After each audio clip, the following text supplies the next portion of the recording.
నిర్మాణ ప్రయాణంలో పాల్గొన్నటువంటి ప్రతి ఒక్కరికి పేరు పేరున కృతజ్ఞతలు తెలియజేస్తా ఉన్నా. ఎందుకంటే నేను ఇది రెండో మూడో ఫంక్షన్, నేను సినిమా ఫంక్షన్లకు ఎప్పుడు పోకపోతుంటే, సినిమా ఫంక్షన్లన్నా చాలామంది టాప్ హీరోలు ఇంటర్వ్యూ అడిగితే నేను చేయనయ్యా బాబు, అవి నాకు తెలియదు ఆ సినిమా గురించి అని చెప్పేది. సో ఇదే వేదిక మీద రెండో మూడో సినిమాలకు గెస్ట్గా వచ్చినటువంటి సందర్భంలో మిత్రుడు అర్జున్ అన్న ఈ సినిమా పోవాలి, మనం ఈ సినిమా ఫంక్షన్కి పోవాలి, వీళ్ళందరూ మన పేద వర్గాల నుంచి వచ్చినటువంటి వాళ్ళు, వీళ్ళకి అండగా నిలబడాలని చెప్పి అర్జున్ చెప్పడంతో ఇక్కడికి రావడం జరిగింది. అయితే మిత్రుడు మాట్లాడుతూ ఉంటే చాలా నేను అప్పు చేసిన, లేకపోతే ఈ సినిమాని చూడండి, లేకపోతే థియేటర్లకు వెళ్ళండి, ఇవన్నీ వింటూ ఉన్నప్పుడు ఒక ప్రొడ్యూసరు అంటే ఆపరేషన్ థియేటర్లో ఒక తల్లి డెలివరీ అయ్యేటువంటి టైంలో ఉండేటువంటి ఒక ఆవేదన ఉంటుంది చూడండి. ఆ సినిమా కూడా రిలీజ్ అయ్యేటువంటి సందర్భంలో ఒక ప్రొడ్యూసరే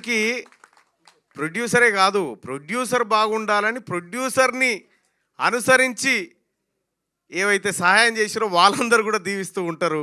సో కాబట్టి అంతటి ఆవేదన ఈ సినిమా రంగంలో ఉంటుంది. సో దీంట్లో సినిమాలకు ఎంత ఖర్చు అవుతుందో తెలియదు, వృధా ఖర్చులు ఎంత అవుతాయో నాకు తెలియదు. కానీ ఒకటైతే నిజం, చిన్న సినిమాలు పెద్ద సినిమాలు అనే తేడా ఎక్కడ పుట్టిందో నాకు అర్థం కాలే. కానీ సినిమా ఈ సినిమా అంతే.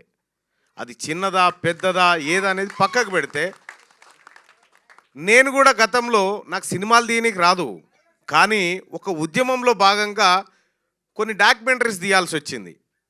బాతాల పోసేటని కొన్ని ఎపిసోడ్లు తీసిన అప్పట్లో. అది సినిమా కోసం తీయలే నేను.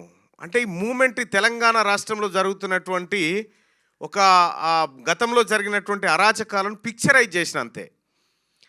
అది చేస్తే కొన్ని మిలియన్స్ ఆఫ్ వ్యూస్ అవి.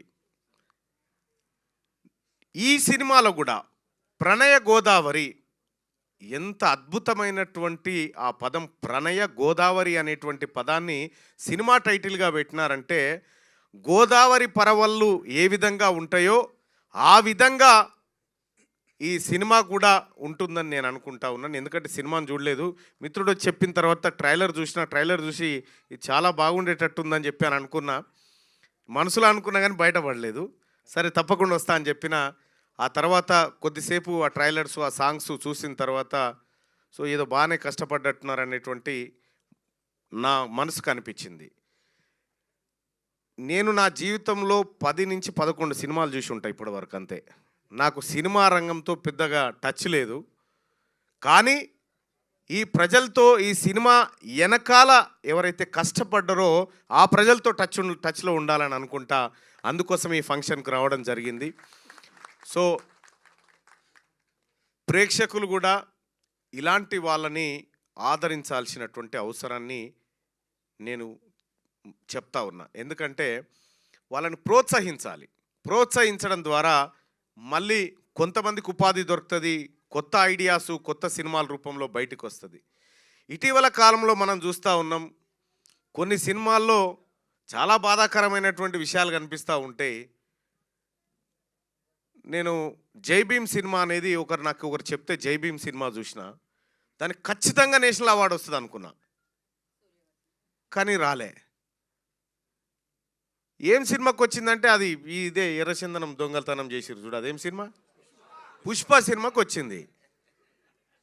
అంటే మరి ఏ అంశాలను పరిశీలించిస్తారో నాకు తెలియదు, కానీ అది చూసిన తర్వాత ఇక ఇంకొక సినిమా చూడొద్దు అనుకున్నా నేను. ఇక ఈ వ్యవహారం అంతా చూసిన తర్వాత 13 తారీఖు అవకాశం నాకు దొరకాలనే కోరుకుంటా ఉన్నా. అవకాశం ఉంటే ఖచ్చితంగా ఈ ప్రణయ గోదావరి సినిమాకి నా కుటుంబంతో సహా పోతా, అవకాశం ఉంటే. అలాగే నేను ఏమంటావు, ఈ ఒక్క మాట చాలా ఓకే. అయితే చిన్న సినిమాలని బ్రతికించడం కోసం ఎక్కడి నుంచో ఎవరో రారు, ఇద్దరు వ్యక్తులు మాత్రమే చేయగలుగుతారు. ఒకటి ప్రజలు, రెండోది ప్రభుత్వం. ఈ ప్రజలకు చేస్తున్నటువంటి రిక్వెస్ట్ ఏంటంటే, చిన్న సినిమా కాదు, పెద్ద సినిమా కాదు, దాని ద్వారా సినిమా ద్వారా ఏం నేర్చుకున్నాం అనేది మనకు కావాలా, ఆ సినిమా ద్వారా ఈ సమాజానికి ఏం అక్కరొచ్చింది అనేది కావాలా.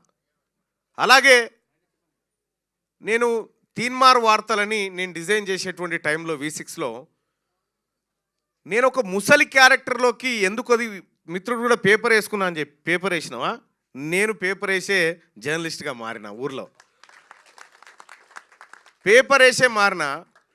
V6లో నేను తీన్మార్ డిజైన్ చేసే టైంలో నేను వార్త రాస్తే అసలు ఈ వార్త మీద నేను సమయం ఎందుకు కేటాయించాలి అనే క్వశ్చన్ మార్క్తో రాసుకుంటోని వార్తలు. ఆ తర్వాత ఆ క్యారెక్టర్ కానీ నాకు తెలియకుండానే ఒక నటన అనేది నా జర్నలిజంలో యాడ్ అయిపోయింది. వార్తలను ఇలా కూడా చెప్పొచ్చా అనేటువంటి ఒక వ్యవస్థలోకి తీసుకుపోయిన దాన్ని V6లో. ఎవరి దగ్గర వాస్తవానికి నాకు అప్పుడు నేను చాలా ఛానళ్ళల్లో పనిచేసిన, ఎన్టీవీ కానీ, లేకపోతే సన్ నెట్వర్క్లో కానీ, జెమినీలో కానీ, చాలా ఛానళ్ళల్లో నేను వర్క్ చేసిన. కానీ నా దగ్గర ఎంత టాలెంట్ ఉన్నా నాకు అవకాశం ఇవ్వలే. ఎంత టాలెంట్ ఉన్నా, అరే ఇది ఇట్లా కాదురా బాబు, ఇట్లా కూడా చేయొచ్చు అని అంటే, మీకేం తెలుసండి ఇదంతా, మేము చేస్తాం కదా అనేటోళ్ళు. సరే, తర్వాత V6లోకి వచ్చిన తర్వాత అంకం రవి గారు ఒక ఛాయిస్ ఇచ్చిండు, నువ్వేం చేయాలనుకుంటున్నావు చెయ్యి అంటే, తెలంగాణ మొత్తం ఉమ్మడి ఆంధ్రప్రదేశ్ అంతా 9:30కు టీవీల ముంగట అంతరంగాల సీరియల్ ముంగట కూర్చుండబెట్టిన జనాన్ని తీన్మార్ వార్తల రూపంలో. అందుకే ఇక్కడ వీళ్ళలో ఎవరిలో ఏ టాలెంట్ ఉందో చెప్పలేం, ఎవరిలో ఏ టాలెంట్ ఉందో చెప్పలేం. కాబట్టి వాళ్ళ టాలెంట్ బయటికి రావాలంటే అవకాశాలు రావాలి. ఆ అవకాశాలు ఎప్పుడు వస్తాయంటే ప్రజలమైన మన నుంచి రావాలి, వాళ్ళకి ప్రోత్సాహం. రెండోది ప్రభుత్వం నుంచి కూడా రావాలి.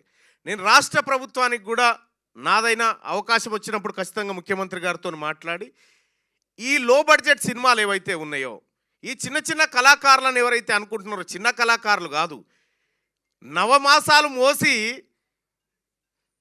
ఇక్కడి వరకు ఈ సినిమాని తీసుకురావడం అంటే ఇది చిన్నోళ్ళు చేసే కార్యక్రమం కాదు, ఇది ఎంతో ఓర్పు నేర్పు ఉంటేనే చేసేటువంటి కార్యక్రమం. ఇక్కడ ప్రొడ్యూసర్గా అప్పులు చేయడం, ప్రొడ్యూసర్గా ఆయన ఆవేదన అంతా మనం ఇప్పుడు చెప్పుకున్నాం. కానీ ఒక ప్రొడ్యూసర్కి సంబంధించినటువంటిది కాదు సినిమా. ప్రొడ్యూసర్ కాదు, ఈ సమాజం మీద చూపించేటువంటి ఇంపాక్ట్ కూడా ఎవరైతే దానికి గురవుతారో వాళ్ళ మీద కూడా ఈ ప్రభావం ఉంటుంది. కొన్ని చాలా గొప్ప సినిమాలు, మంచి కంటెంటు, చాలా మెసేజ్ ఇచ్చేటువంటి సినిమాలు ఎన్నో థియేటర్లలో ఆడకుండా వెళ్ళిపోయినటువంటి సినిమాలు ఉన్నాయి.